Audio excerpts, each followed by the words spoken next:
Bueno, continuamos. Habíamos terminado con los semiconductores la última vez. Me olvidé mencionar, aparte de los BJT, hay otros tipos de transistores que se llaman FET y otros que se llaman MOSFET, eh, que también son transistores, tienen un principio de funcionamiento un poquito diferente al de estos, pero básicamente sirven para lo mismo. No vamos a marear ahora. Eh, ¿De qué vamos a hablar ahora? Vamos a tratar de cerrar un poquito todo esto que vinimos hablando, ¿sí? Nosotros básicamente hablamos de los componentes más básicos, más generales, hablamos de sus características físicas, hablamos un poquito de su comportamiento eléctrico para tener una idea. Eh, ¿cómo, ¿Cómo podemos seguir? ¿Qué es lo que aparte nos podemos encontrar? Y nos vamos a poder encontrar un montón de cosas, ¿sí? El tema es que cuando yo arme un circuito electrónico a partir de un esquema que me hayan dado, lo que voy a tener que hacer es capaz agarrar y 200, 300 componentes como los que estuvimos viendo, tengo que conectarlos entre sí. La mejor forma de conectarlos entre sí suele ser a través de lo que se llama placa de circuito impreso, ¿sí? Esta es una que estoy fabricando yo de un buscametales. Básicamente, ¿qué es una placa de circuito impreso? No de circuito integrado. Es un elemento rígido que a mí me permite montar mis componentes de manera justamente rígida. Esas pistas que se ven ahí, de alguna manera, hacen de cables que conectan las patitas de un componente con las patitas de otro componente. ¿Y cómo sé yo cómo dibujar esas pistas y demás? Bueno, hoy día es muy fácil, ¿sí? Hay programas que sirven para la edición de circuitos impresos, para el diseño de circuitos impresos, programas donde yo por más que no entienda mucho de electrónica, consigo un esquema de un circuito electrónico que me interesaría implementar y más o menos conociendo los símbolos como lo vinimos haciendo recién y conociendo la forma física del componente y sabiendo identificarlo, yo lo puedo llevar a la práctica sin saber por qué ese circuito funciona como funciona. Bueno, ese es el objetivo un poco en este momento con quienes están mirando este video, que más allá de que no tengan conocimientos de electrónica específico, de diseño, sean capaces de agarrar un esquema electrónico y llevarlo a la práctica. ¿Sí? Hay mucha gente que como hobby se encarga de eso. Entonces, algo que vamos a ver y vamos a aprender más adelante es justamente cómo a partir de un esquema que yo encuentre de un circuito que me gustaría armar, cómo lo puedo llevar a la práctica e implementar de esta manera, ¿sí? Armando una placa de circuito impreso. Piensen ustedes que las placas de circuito impreso, cuando uno las compra, se denominan placas vírgenes, tienen este aspecto. Fíjense que a diferencia de esta que tiene ya un montón de pistas y está grabada, tiene grabadas las pistas, hay zonas donde hay cobre y zonas donde no hay cobre, el otro es material plástico, Pertinax en este caso se llama, ¿sí? Es un material aislante, o sea no permite la conducción eléctrica se produce por esas pistas. Ahora, ¿qué pasa cuando yo la compro? Esta es una placa que se llama Simple Faz, tiene de un lado, como ven, cobre, todo completo, y del otro lado, nada, es el Pertinax que yo vería de este lado. O sea, esta placa era así cuando yo la miraba. Después yo le dibujé todos esos dibujitos de los componentes, que es muy fácil hoy día transferirlos. Y del otro lado era así, cuando yo todavía no le había grabado las pistas. ¿Cómo se graban las pistas? Vamos a verlo más adelante también. Pero básicamente uno compra esta placa y hace el grabado para tener estas pistas. Después viene el mecanizado de la placa, que es hacerle los agujeritos para que pasen las patitas de los componentes, ¿sí? Los componentes que van con patita, los componentes que no van con patita, recuerdo este invento casero de iluminación mío, estos LED eran de montaje superficial, fíjense que no tienen patitas que perforen la placa, directamente la pista me sirve para apoyar los dos extremos del componente, en este caso de montaje superficial, y se suelda directamente sobre la pista. ¿Sí? Esta es otra tecnología de armado de placas. A veces se usa esta, a veces se usa esta, que como ven es through hole, se llama agujero pasante. A veces se usan las dos de manera mixta. A veces, cuando lo que hay que armar es un circuito muy complejo, en lugar de poner pistas de un solo lado, se ponen pistas de un lado y pistas del otro. Ah, pero ¿cómo pone pistas del otro si del otro lado no tengo cobre? Bueno, porque hay placas, a diferencia de esta que es simple faz, que a mí me venden que es doble faz, donde yo tengo cobre de un lado y cobre del otro. Entonces puedo hacer un doble grabado y puedo poner componentes de agujero pasante o through hole de ambos lados para tomar pistas que estén del lado contrario, o puedo poner también mezclados con ellos componentes de montaje superficial. ¿Está bien? O sea, hay de todo. Después hay placas, por ejemplo, como esta, que en lugar de ser de Pertinax, que es este plástico amarronado, es fibra de vidrio, ¿sí? Es más transparentona. Si se fijan, se trasluce bastante lo que hay del otro lado. ¿Está bien? Y muchas veces, ya escapando de algo que es muy casero, entre comillas, o hogareño, fíjense que tengo acá una pintura verde que deja solamente los lugares donde están las patitas de los componentes para soldar al aire, expuesto el metal, pero después el resto del metal de las pistas está tapado con una especie de pintura verde. Esa pintura verde se llama máscara antisoldante y permite que de alguna manera yo cuando voy a soldar ahí no se pegue el estaño, por un lado evitando que se generen puentes de soldadura entre un pad y otro pad, que son estos terminales que se ven acá, y aparte protege a la pista de la oxidación, ¿sí? Las pistas quedan protegidas contra la oxidación. Está bien, tengo por acá otra placa, un poco más básica, hecha, esta es de una fuente que está en proceso, esta es para unas fuentes del laboratorio de la escuela. Y acá tenemos otro modelo, ¿sí? Un material plástico que no parece Pertinax, parece más fibra de vidrio, pero no transparente, o habría que ver qué material es, ¿sí? O sea, hay distintos tipos de materiales. Eso por el lado de cómo llevar a la práctica el circuito que yo quiera llevar a la práctica o tenga interés de llevar a la práctica. Antes de llevarlo a la práctica, habitualmente lo que se hace es agarrar una plantilla de estas. Estas plantillas, que muchos las conocen, les dicen protoboard o plantilla de prototipos, en realidad es una plantilla de contactos. Para que se den una idea, esos agujeritos que se ven ahí están dispuestos para que uno pueda meter ahí las patitas de los componentes. E internamente esos agujeritos están conectados entre sí de a grupos. Si se fijan, este protoboard yo lo puedo dividir por la mitad.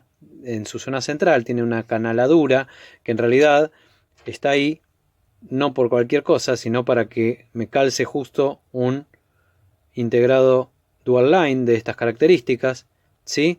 Pero es simétrico respecto de esa canaladura, ¿sí? Es simétrico para acá y para acá. Si yo miro esta mitad de acá, veo que hay grupos de 5 agujeritos, 5, 5, 5, hay varias líneas. Bueno, cada uno de estos grupos de 5 agujeritos están por dentro unidos entre sí. O sea que si yo meto una patita de un componente acá y meto otra acá, por dentro hay una pista que los une. Quedan unidos. Ahora, esos 5 no están conectados en lo más mínimo a los 5 que le siguen acá. Ni a los 5 que le siguen acá. O sea, estos son como 5 contactos independientes de todo el resto. Juntitos entre sí. Y así cada grupito de 5 de acá. Y cada grupito de 5 de acá por su lado también. Y después veo que hay 2 zonas laterales, que el fabricante me las marca como más y menos, con una línea azul y roja, pero eso no implica nada, eso no, son iguales realmente. Bueno, los contactos de estos laterales están unidos de punta a punta, o sea, estos 5 de acá están unidos con estos 5 de acá y están unidos con estos 5 de acá, hasta estar unidos con estos 5 de acá. O sea, yo de la línea de 5 más interna coloco una patita de un componente ahí y coloco otra patita de un componente ahí, y lo que me voy a encontrar que las dos patitas están conectadas entre sí, pero a su vez desconectadas de la línea de al lado. Por eso el fabricante acá me pone un más y una línea roja y un menos y una línea azul, porque en general los puntos a donde más cantidad de patitas tienen que ir conectados en un circuito son los puntos de alimentación. Entonces él me propone, como cómodo, que yo coloque acá las líneas, los terminales de la fuente de alimentación para tenerla disponible fácilmente y cerca de cualquier zona del protobar. Puedo respetarlo, puedo no respetarlo. Internamente los contactos son iguales, no hay ninguna diferencia, ¿sí? Y por este otro lateral lo mismo. Bien, para que se den una idea cómo es constructivamente adentro un protoboard, en una plantilla de prototipo, yo tengo una vieja que se le voló la parte de atrás. Esta no tiene doble línea lateral acá a los costados, tiene una sola por lateral. Después la estructura es idéntica a la otra que les mostré. Lo doy vuelta Y ahí veo los contactos que yo les decía. Y si puedo, a ver si puedo, no prometo nada, si puedo, vamos a tratar de levantar uno de estos contactos. A ver cómo puedo hacer. Perdón por la improvisación, pero se me ocurrió ahora. Veo que quizás puedo llegar a levantar uno de estos para que vean cómo es internamente. Ahí está. Fíjense. Ahí la separé. Miren. ¿Ven? Es como una U. Entonces cuando yo agarro un componente y entra su patita ahí, ¿se ven los agujeritos ahí al fondo? Son los agujeritos que están de este lado. Cuando yo meto ahí mi componente y entra la patita, entra por ese agujerito. ¿Y qué pasa sobre esto? Entra ahí en realidad. ¿Sí? ¿Ven? Y queda agarrado por el peine. ¿Está bien? Así funciona una plantilla de prototipo internamente y por eso me permite hacer conexiones y armar un circuito. ¿Y cuál es el objetivo básico de una plantilla de prototipo? Y que si yo voy a armar un circuito y no sé bien si me va a funcionar o no, yo lo armo acá. Entonces, los componentes, salvo que haga algo que termine con la destrucción del componente, pero el componente no sufre. Yo lo pongo ahí, lo uso, lo saco y sigo teniendo el componente que tenía. Entonces, yo puedo probar armar acá cualquier circuito antes de hacer todo el diseño del impreso, que es un trabajo. ¿Está bien? Entonces, para evitar que ese trabajo yo lo haga con un circuito que después va a tener que o ser modificado porque no funciona bien o directamente no funciona y tenga que terminar tirando todo, el impreso, el trabajo que hice en diseñar el impreso, los componentes que soldé al impreso a los que les corté las patas, que ya pasan a ser componentes usados y que capaz no los puedo reciclar, para no tener toda esa pérdida económica que implicaría armar un circuito que después no funcione, yo en general lo que uno suele hacer es probar el circuito en una plantilla de estas características. Si yo veo que funciona, sé que va a valer la pena diseñar el impreso, sé que va a valer la pena montarlo y seguramente voy a poder disfrutar después de mi circuito funcionando. Pero si no funciona, me evito toda esa pérdida de tiempo y todo ese gasto económico de componentes que quizás los pierdo y no los puedo recuperar más. ¿Sí? Ese es el objetivo de una plantilla de prototipo. Nosotros, más hacia adelante, a lo largo del año, lo que vamos a hacer es implementar un circuito, lo vamos a hacer paso a paso, lo vamos a mostrar, vamos a hacer todo el diseño y vamos a pasar por la etapa de probarlo en un prototipo sobre una placa de estas características para poder asegurarnos de que funciona antes de hacer todo un diseño y un gasto en materiales que después quizás tenemos que tirar a la basura si la cosa sale mal. ¿Está bien? Entonces, muy importante la prueba en plantilla de prototipo. Bien, y por último, ¿qué otras cosas me puedo encontrar yo en circuitos electrónicos? Tengo acá algunas cositas. Me puedo encontrar fusibles, por ejemplo. Ustedes deben, quizás alguna vez conocieron a los del auto. El fusible es un elemento de protección, ¿sí? Si se fijan, es un elemento que tiene, si se ve ahí, un alambrecito calibrado que cuando la corriente a través del mismo excede un determinado valor, se funde, haciendo que deje de circular corriente. De ahí que es un elemento de protección, protege al circuito contra excesos de corriente para que no se queme. Estos son fusibles muy habituales en los vehículos, por ejemplo en los circuitos electrónicos de los vehículos. Después tenemos fusibles de este tipo muchas veces, fusibles largos y fusibles cortos. Fíjense que ahí tiene el elemento que se funde cuando hay un exceso de corriente y este tiene un alambrecito mucho más finito. No sé si se llega a ver. No sé si se llega a ver. Pero bueno, créanme que lo tiene. Se los coloca a veces internamente dentro del gabinete en portafusibles de estas características. ¿Sí? Esto va ahí. Está bien. Esto se suelda a las placas. O a veces hay fusileras de tablero. Esto va para adentro del gabinete, esto queda de afuera, uno lo ve, lo gira, lo abre y el fusible va ahí adentro. ¿Está bien? Cosas, elementos, partes que nos podemos encontrar, que a veces este tipo de elementos, o este no figura en el esquema, en particular del circuito, pero uno lo coloca porque son elementos de protección y es habitual colocarlos. ¿Qué otras cosas me puedo encontrar? Me puedo encontrar llaves, ¿sí? De distinto tipo. Hay llaves más robustas como esta, hay llaves menos robustas como estas, ¿sí? Me puedo encontrar micro llaves o fines de carrera como estos que están acá, esto que ven ustedes acá. Espero que se escuche. Eso es una llave. Esto es para alguna parte móvil de algún dispositivo, como para que cuando se mueve haga clic ahí y en una de esas, entre estos terminales también tengo normal abierto y normal cerrado, se corte o se habilite la circulación de corriente en alguna parte del circuito. Este es otro, ¿sí? Obviamente en mi caso estos son recuperados de mouse, ¿eh? Es muy interesante poder recuperar eso. Llaves, llaves. A veces tengo llaves de estas, llaves múltiples. Fíjense. Cada par de patitas es una llave que manejo y controlo moviendo esto para arriba o para abajo. Esto muchas veces se usa para configurar algún circuito, ¿sí? Se llaman deep switch. Se los suele denominar deep switch. Yo ahí puedo elegir abierto o cerrado una llave u otra. Hay también distintos modelos. Me puedo encontrar con terminales para algún tipo de conectores, terminales para algún tipo de cable, por ejemplo este que es para un USB, ¿sí? Ahí lo tenemos, esto va a la placa soldado y ahí tengo los 4 terminales de los conectores del USB.